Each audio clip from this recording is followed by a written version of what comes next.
New Durga jewellers Sirsa.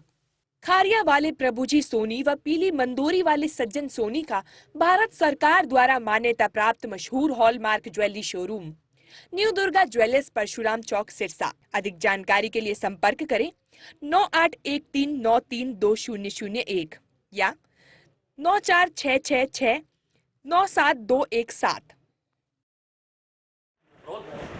नमस्कार, मैं हूं प्रमोद और आप देखना शुरू कर चुके हैं दिशारकनामा.com। इस वक्त मौजूद हूं सिरसा लोकसभा क्षेत्र के कालांवाली में और मेरे साथ भारतीय जनता पार्टी के प्रत्याशी हैं डॉक्टर अशोक तंवर। आज कालांवाली पूरे शहर में पूरा दिन लगा करके और 2 दर्जन से अधिक कार्यक्रम हैं, चाहे जलपान के हैं, जनसभाएं हैं और मंडी में भी मजदूरों से मिले हैं, किसानों से मिले हैं। डॉक्टर साहब, क्या कुछ कहना चाहेंगे, कैसे चल रहा है चुनाव प्रचार? पहला सवाल। चुनाव प्रचार जोरों पर है। मंडी में आड़ती है, किसान है, मजदूर है, सबसे चर्चा हो रही है। सबसे किस तरीके से वो अन्न पैदा करते हैं, अन्न से भंडार भरते हैं।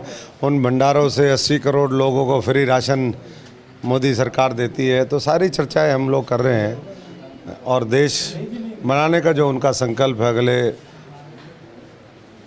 2047 तक, अगले 5 वर्षों में दुनिया की तीसरी बड़ी अर्थव्यवस्था बने, तो सारा जो रोड मैप है, दृष्टिकोण है, जो संकल्प पत्र में बातें रखी हैं पार्टी ने और जिस तरीके से 10 वर्षों में काम हुआ है, तो अब सब लोग जो है, जैसे दिव्य भव्य मंदिर बना, ऐसे दिव्य भव्य इमारत इस देश के निर्माण की 140 करोड़ लोग मिलकर के वो खड़ा करेंगे और उसमें हर भारतवासी का जो है भविष्य उज्जवल होगा।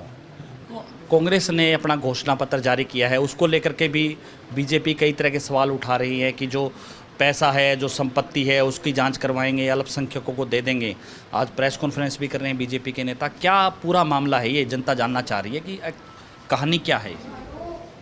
देखिए, कहानी क्या है, अब तो कहानी कांग्रेस की नहीं बची है जी। और तो क्या कहानी होगी। और कांग्रेस के घोषणा पत्र को कोई पढ़ता है क्या? क्योंकि जो वायदे उन्होंने जब भी करे वो लागू तो कभी करे नहीं। और आज अगर देश का ये बदहाल जो 65 वर्ष में हुआ और 10 वर्ष में उसमें सुधार हुआ, तो उसके लिए दोषी कौन है? दोषी यही लोग हैं। तो बाकी पार्टी अपनी बात रखेगी, लोकतंत्र में उनको भी हक है अपनी बात रखने का, हमें भी है। और जनता को हक है जो उनका हितैषी हो उसको चुन करके सत्ता में बिठाने का, सेवा करने का मौका देने का।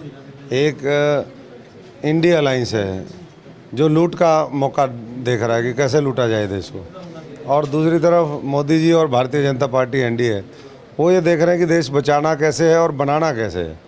तो मुझे लगता है कि 2024 के चुनाव में 400 पार होगा और देश बचेगा भी इन लोगों से और बनेगा भी।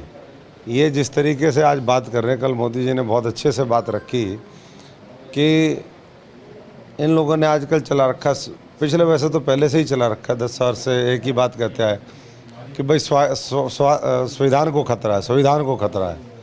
तो भाई 10 वर्ष में तो जो संविधान निर्माता है बाबा साहब अम्बेडकर जी, उनको भी आगे बढ़ाने का काम किया। उनके 5 तीर्थ भी बनाए, गरीब कल्याण की योजनाएं बनाई और संविधान को और ज़्यादा मजबूत किया।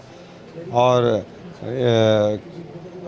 खुद मैं समझता हूँ कि मोदी जी ने बात कही है कि हमारा संविधान इतना मजबूत है, इतने उसके अंदर प्रावधान और इतना उसको बेहतर बनाया गया है कि वो कोई भी आज की डेट में ना तो उसको बदल सकता है, उसमें संशोधन तो हो सकते हैं, जैसे सीए कानून संशोधित किया, जैसे महिलाओं के लिए आरक्षण किया है, जैसे नागरिकता संशोधन कानून उसमें आया है।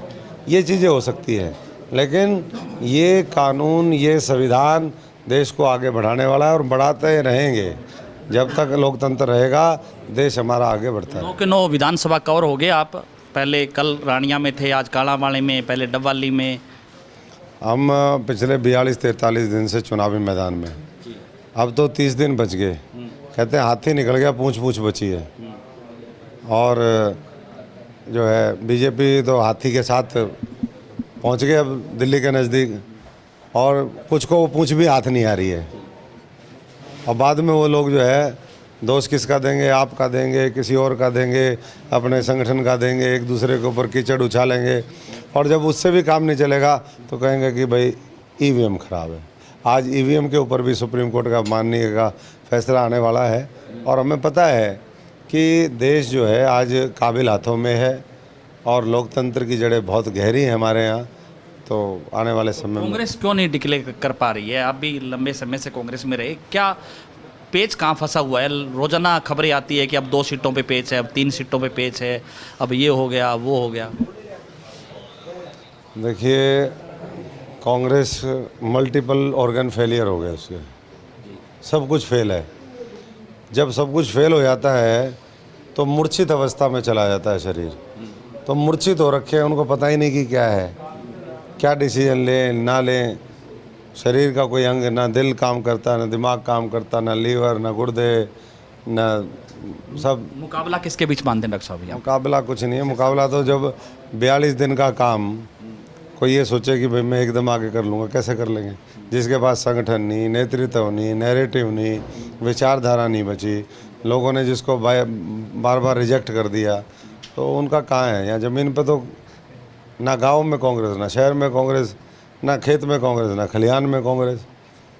तो कहीं कांग्रेस तो कहीं है ही नहीं, ना इंडिया अलायंस है। तो इसलिए भारतीय जनता पार्टी 9 की 9 विधानसभा के ऊपर लीड करते हुए बड़े बहुमत के साथ ये लोकसभा की सीट जीतेंगे और प्रधानमंत्री जी नरेंद्र मोदी जी के नेतृत्व में 10 की 10 सीटें हम हरियाणा की देंगे, मनोहर लाल जी और नायब जी के नेतृत्व में। धन्यवाद। धन्यवाद।